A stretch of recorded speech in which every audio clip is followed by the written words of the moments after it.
Honorable Commissioner, I think you're in a better position to explain the trader money situation to Lagosians. Go ahead, please. Yeah, thank you so much. It's true that tomorrow we are going to be giving 15,000 traders 50,000 each, and that's about 750 million.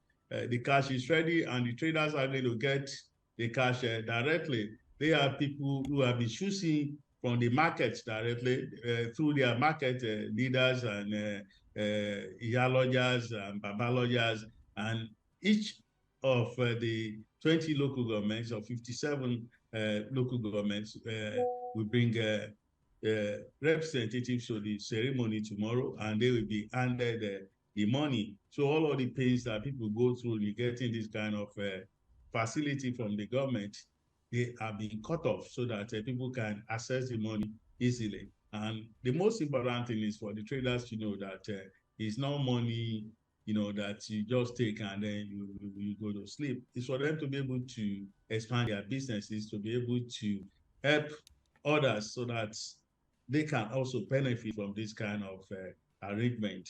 So tomorrow is going to happen in Lagos. How are you picking these people? How are you streamlining these traders? How did you get to that 15,000 people that you want to give this 50,000 naira to? How was the selection process? How did you come about these people, and why are they more deserving than the others? It's not that they are more deserving than the others. Every market in Lagos has a market leader. They have the people we call market masters. Those are the people who will come together and choose the number of people that the authorities are calling for. And they will say, bring us number of people, and they will meet among themselves and choose the people to participate in this pilot program. It's a pilot program. Once it is successful, it's going to continue like that. My question to you is this, sir. Lagos is so dark during the night, especially my two, down to Amuwodo for my area. I want Mr. Governor to please. Lagos want to look like Dubai now, but it must make Lagos is light during the night. That's part of fighting insecurity. Okay. I want the electricity to be on during the night. Please, I'm begging. Good afternoon to you. That's also one of the things that people who complain about the pedestrian bridge complain about. If there was light on the streets, on the express, I mean, for someone who goes to work very early or goes for a run early in the morning, everywhere's literally dark, so you're scared. You're not sure if someone's lurking in the dark. So if, like he said, we must turn Lagos to Dubai, we have to light it up first. So, Honorable Commissioner, is this in the works? Yeah, thank you so much. We are doing a lot about the street lighting matter that he spoke of. But I will just confess to you, what we were doing before is not something that you can sustain. It's not sustainable. What we were doing, we were trying to light up the streets using a diesel. And everybody knows the cost of diesel now.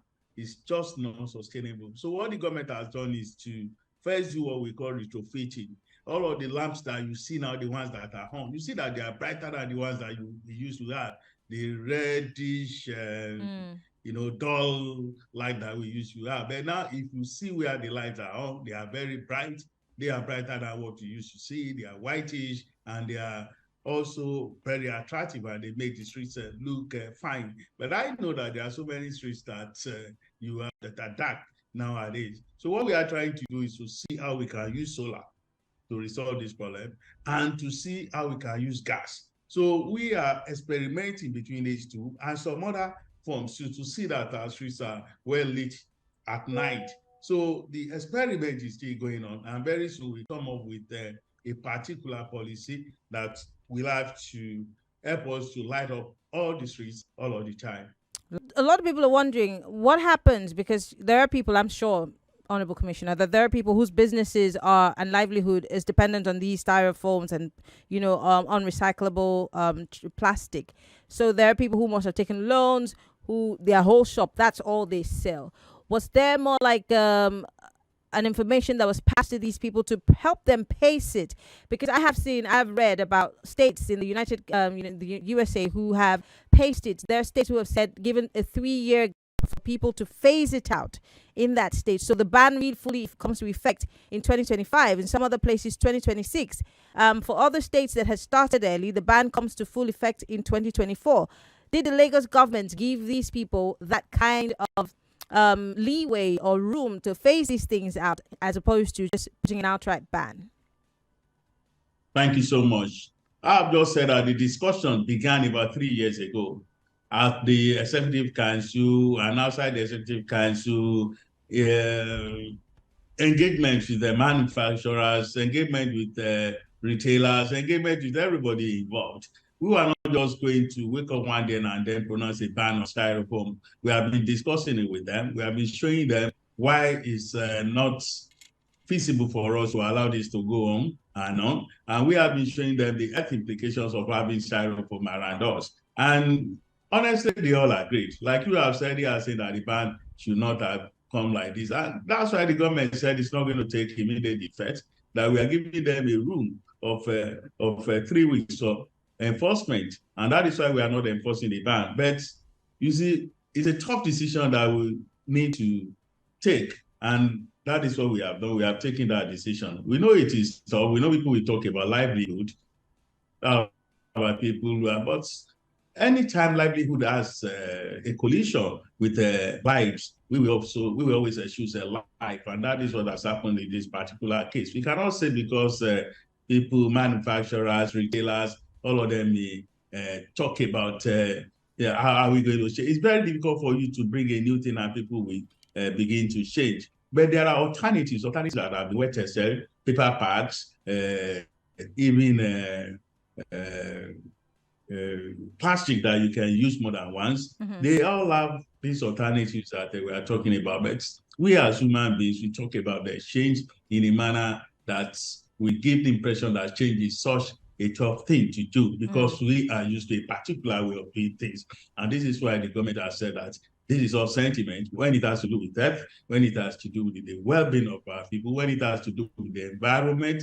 The only thing that we can leave behind for our kids is the environment. We have to tell them what we have done about the environment. And we are determined to leave behind a good environment, a clean environment, a healthy environment. So when you are this determined, you don't begin to talk about the naira and kobo of it. Thank you, Honorable Commissioner. I'm sure that it was worth all the wahala that I gave to you for the past few weeks. It's so good to have you finally come on the show. Hopefully, we can get you back sometime soon to talk more about all the things that are happening in Lagos State. Honorable Commissioner for Information and Strategy, Mr. Gbenga Omotoso, thank you once again for coming on Hard Facts. Thank you. Anytime, any day I'll come. All right. Thank you.